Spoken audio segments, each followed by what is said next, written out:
दोस्तों सभी रेल यात्रियों के लिए काफी बड़ी खबर निकल के सामने आ रही है, क्योंकि ऐसा बताया जा रहा है कि 1 जुलाई से इंडियन रेलवे के द्वारा न्यू फेयर पॉलिसी को लागू किया जाने वाला है। यानी कि 1 जुलाई से ट्रेन में लगने वाले नए किराए को लागू करने की तैयारी की जा रही है। तो अगर आप ट्रेन के किसी भी कोच में सफर करते हो, चाहे वो जनरल कोच हो, स्लीपर कोच हो या फिर AC वाला कोच हो, तो आपको पता होना चाहिए कि इन सभी कोच में 1 जुलाई से ट्रेन का किराया कितना बढ़ने वाला है। तो आइए दोस्तों अब बात करते हैं कि जनरल, स्लीपर और AC वाले कोच में यात्रियों को कितना कितना किराया ज्यादा देना होगा। अब जैसा कि दोस्तों आप वीडियो में देख सकते हो, जागरण की तरफ से जारी किए गए इस न्यूज आर्टिकल में साफ साफ ये बताया गया है, भारतीय रेलवे AC और नॉन AC वाली सभी एक्सप्रेस, मेल और सेकंड क्लास टिकटों में इजाफा कर सकता है। और जैसा कि आप देख सकते हो कि इस आर्टिकल में ये भी बताया गया है कि रेलवे का ये नया नियम 1 जुलाई 2025 से लागू होने की संभावना है। तो चलिए दोस्तों फिर जानते हैं कि जनरल, स्लीपर और AC वाले कोच में कितना कितना किराया बढ़ाने की बात की जा रही है 1 जुलाई से। तो सबसे पहले अगर बात करें जनरल कोच में सफर करने वाले यात्रियों के बारे में, तो ऐसा बताया जा रहा है कि अगर कोई यात्री जनरल क्लास का टिकट लेके ट्रेन के जनरल क्लास में सफर करता है तो 500 किलोमीटर तक यात्रा करने पर यात्री से वही किराया लिया जाएगा जो कि अभी भी यात्रियों से लिया जाता है, यानी कि पुराना वाला किराया ही लिया जाएगा। लेकिन अगर यात्री जनरल क्लास का टिकट लेके 500 किलोमीटर से ज्यादा दूरी के लिए सफर करता है तो फिर यात्री को 1 किलोमीटर के लिए आधा पैसा देना पड़ेगा। लेकिन अगर कोई यात्री स्लीपर कोच यानी कि नॉन AC वाले कोच में सफर करता है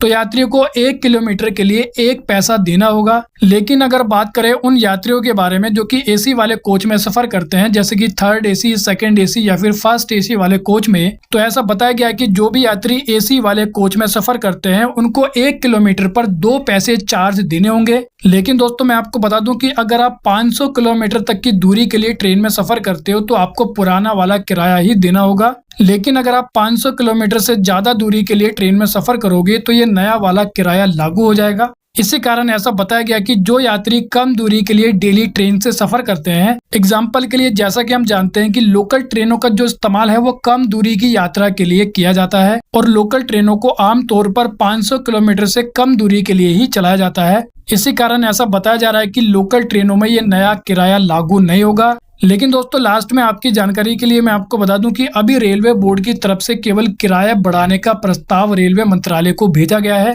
लेकिन ऐसा बताया जा रहा है कि अभी इस प्रस्ताव को रेलवे मिनिस्ट्री के द्वारा मंजूरी नहीं दी गई है, क्योंकि मंजूरी मिलने के बाद ही इस नए किराए वाले नियम को सभी ट्रेनों में लागू किया जाएगा। और इसके अलावा ऐसा बताया जा रहा है कि ये जो बदलाव है वो केवल एक्सप्रेस और मेल ट्रेनों के AC और नॉन AC कोच में ही लागू किया जाएगा, यानी कि केवल लंबी दूरी वाली ट्रेनों में ही ये बदलाव आपको देखने को मिल सकता है। तो वेल दोस्तों इस वीडियो में इतना ही। I hope you like the video. तो फिर मिलेंगे अगली वीडियो में, जब तक के लिए जय हिंद।